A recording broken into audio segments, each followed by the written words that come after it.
시편 132편은 다윗이 언약궤를 예루살렘으로 가지고 왔던 모습과 그리고 다윗이 성전 건축을 하려고 한 이후에 여호와 하나님께서 다윗에게 언약을 주신 내용을 바탕으로 하고 있습니다. 우리 인간들이 범한 최초의 범죄는 교만이었습니다.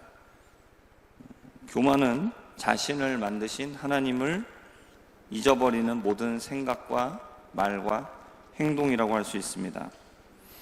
하나님을 의지하지 않고 자신을 의지하며 그리고 하나님을 자신의 삶에 두지 않고 하나님을 내모는 것, 이런 것이 바로 교만의 모습입니다.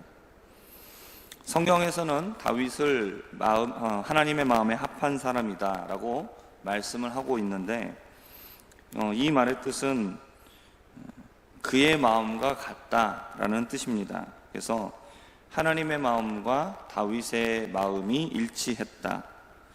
그러니까 다윗이 하나님의 마음을 깨달은 것이죠. 그리고 하나님의 뜻대로 행동한 사람이었다라는 것을 말하고 있습니다. 다윗은 항상 그 마음의 중심에 여호와 하나님을 우선으로 생각하고 살았던 사람입니다. 그러니까 그는 다른 말로 하면 항상 겸손한 사람이었던 겁니다. 교만한 사람은 어떻게 합니까? 자신의 마음에서 하나님을 싫다라고 생각하고 하나님이 계실 자리에서 하나님을 몰아내고 자신이 주인이 되고 자신이 왕이 된 삶을 사는 사람들입니다. 하지만 다윗은 겸손했습니다. 그래서 이 교만한 사람들과 다르게 항상 자신의 마음에 하나님을 모시고 그리고 하나님의 뜻을 우선으로 살았습니다. 다윗은 사울 왕에게 쫓길 때에도 또 적군과 싸울 때에도 항상 하나님께 물어봅니다. 그리고 하나님께서 말씀하시는 대로 자신의 모든 것을 결정해 나갔죠. 다윗의 이러한 겸손한 모습은 여호와의 언약궤를 예루살렘으로 모셔오는 일에서도 잘 드러납니다. 여호와의 언약궤는 사무엘 선지자가 다스릴 때 블레셋과의 전투에서 빼앗겼다가 여호와의 능력으로 블레셋 사람들이 이스라엘로 돌려보냈습니다. 여호와의 언약궤를 빼앗긴 때는 엘리 제사장 때죠. 엘리 제사장 때에 블레셋과의 전투에서 빼앗깁니다. 그때 여호와의 능력으로 결국은 다시 돌아오게 되는데 이 돌아온 언약궤는 다시 실로로 고이 모셔진 것이 아니라 기앗 여아림에 있는 아비나답의 집에 방치되다시피 있었습니다. 다윗은 자신이 왕이 되고 나서 이 언약궤를 예루살렘으로 모시고 오기를 원했습니다. 다윗의 이러한 모습은 그가 여호와 하나님을 매우 사랑하고 그리고 늘 하나님을 자신의 마음의 중심에 모시기를 원하는 겸손한 자라는 것을 보여주고 있습니다. 언약궤를 모시는 과정에서 우사가 죽임을 당하기도 했습니다. 하지만 다윗은 마침내 언약궤를 모시고 왔습니다. 그리고 나중에는 어떻게 합니까? 자신은 백향목 나무로 만든 좋은 궁궐에서 살고 있는데 하나님의 언약궤는 천막과 다름없는 성막에서 지내고 있는 것이 마음이 너무나 좋지 않았습니다. 그래서 하나님을 위해서 성전을 건축하려고 하죠. 하나님께서는 이러한 다윗의 모습을 좋게 여기십니다. 그래서 다윗에게 언약을 주셨는데 그 내용이 오늘 본문 시편 132편 11절과 12절에 나와 있습니다. 여호와께서 다윗에게 성실히 맹세하셨으니 변하지 아니하실지라. 이르시기를 내 몸의 소생을 내 왕위에 둘지라. 내 자손이 내 언약과 그들에게 교훈하는 내 증거를 지킬진대 그들의 후손도 영원히 내 왕위에 앉으리라 하셨도다 라고 말씀합니다. 하나님께서는 이러한 다윗을 보시고 다윗의 후손들이 영원히 계속해서 왕의 자리에 올라오게 될 것이다 라고 약속을 하시죠.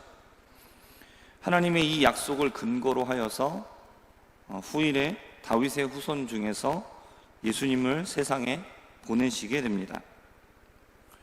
다윗은 또한 뭐라고 말씀하십니까? 시온을 택하셨다라고 말합니다. 영원히 그곳에 거하실 것이고 가난한 자들에게도 먹을 것이 만족하게 주어지게 될 것이다. 그리고 구원을 주실 것이다. 또한 다윗을 영광스럽게 빛나게 하시고 원수들은 수치를 주시겠다라고 말씀을 하셨습니다.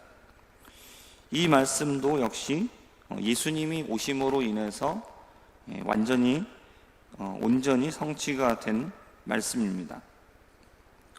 다윗의 모습을 보면 우리가 하나님을 어떻게 섬겨야 할 것인지에 대한 본보기를 보여주고 있습니다. 물론 예수님이 우리의 가장 완벽한 본보기가 되시죠.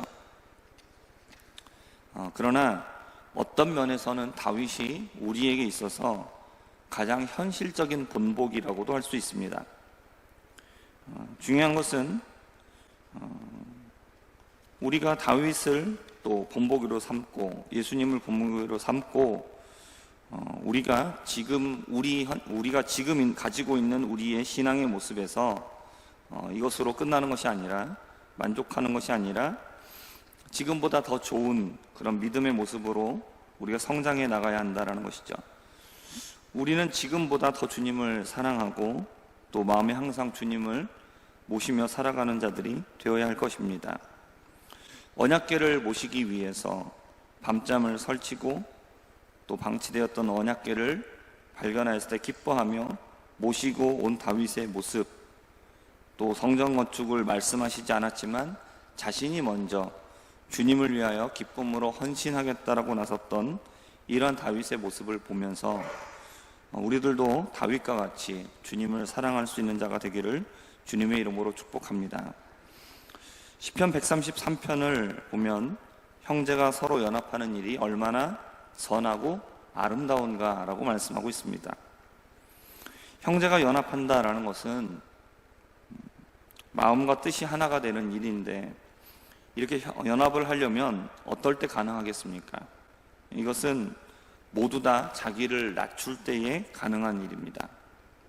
조금이라도 자기를 내세우려고 하면 하나는 절대로 될 수가 없습니다. 골로새서 3장 12절에서 14절의 말씀에서는 이렇게 말합니다. 그러므로 너희는 하나님이 택하사 거룩하고 사랑받는 자처럼 긍휼과 자비와 겸손과 온유와 오래 참음을 옷 입고 누가 누구에게 불만이 있거든 서로 용납하여 피차 용서하되 주께서 너희를 용서하신 것 같이 너희도 그리하고 이 모든 것 위에 사랑을 더하라. 이는 온전하게 매는 띠니라 라고 말씀하고 있습니다. 주님께 용서를 받은 사람은 다른 사람을 용서해야 합니다. 다른 사람을 용서하지 않는 사람은 주님께 용서받을 생각을 할 수가 없는 것입니다. 우리에게 죄를 지은 자를 그 죄를 사하여 주는 사람이 주님께로부터 죄 용서함을 받을 수 있는 것이죠. 3절을 보면 형제가 연합할 때 여호와께서 주시는 복에 대하여 말을 합니다. 그것은 무엇이냐면 바로 영생이라고 말씀합니다. 믿는 자들이 서로 형제가 되고 서로 용서해주는 그런 진정한 모습이 나타날 때에 주님은 우리에게 영생을 주신다라고 말씀하고 있습니다. 서로 용서해주는 것, 이것이 진정한 하나가 될 수 있는 방법입니다. 우리가 아무런 실수가 없으면 좋겠지만 우리는 실수가 있고 다 잘못이 있습니다. 상대방에게 죄를 저지를 때도 있습니다. 그때에 우리가 진정으로 하나가 될 수 있는 방법은 서로 용서해 주는 것이죠. 우리가 그럴 때 진정한 하나가 될 것이고 그리고 그런 사람에게 하나님은 영생을 주신다라고 말씀합니다. 그러므로 우리는 영생을 받기에 합당한 하나가 되는 성도들이 되어야 할 것입니다. 그리고 134편 말씀을 보게 되면 밤에 여호와의 성전에 서 있는 여호와의 모든 종들아 여호와를 송축하라고 말씀합니다. 그리고 성소를 향하여 너희의 손을 들고 여호와를 송축하라고 말합니다. 우리가 여호와를 향하여서 송축하는 것, 하나님을 찬양하는 것, 영광을 돌리는 것, 이것은 낮뿐만이 아니라 밤에도 우리가 언제든지 항상 하나님을 향하여 이러한 모습이 되어야 할 것을 말씀하고 있습니다. 여호와의 성전에 서 있는 사람들이죠. 어떻게 보면은 우리가 예배당에 나와서 함께 모여 있는데 이곳에서 우리가 해야 될 일이 무엇이냐라는 겁니다. 이것은 바로 하나님을 송축하는 것입니다.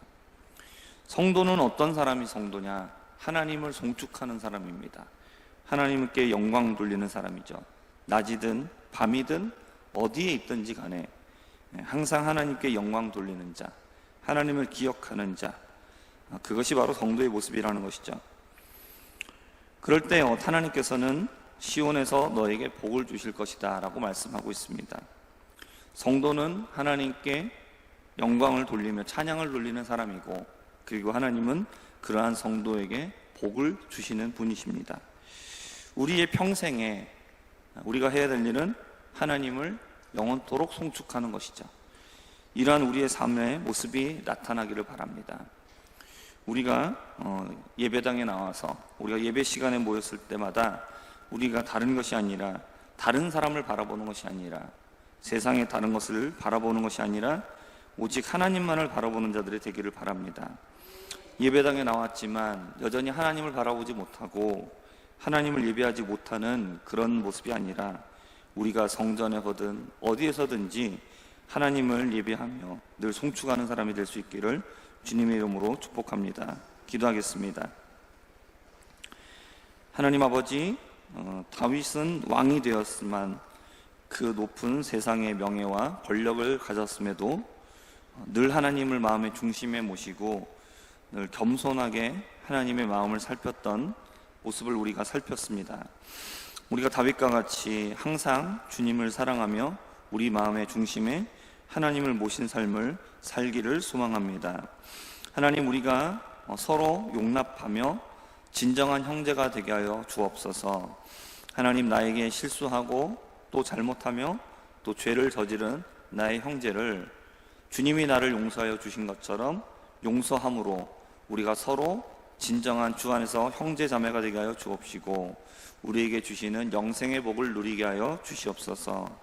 우리가 낮이나 밤이나 어디에 있든지 항상 하나님을 찬양하며 영광 돌리는 삶을 살게 하여 주시고, 그렇게 우리에게 주시는 하나님의 복으로 충만한 우리의 삶이 되도록 주님 우리를 붙잡아 주시옵소서. 예수님의 이름으로 기도합니다. 아멘.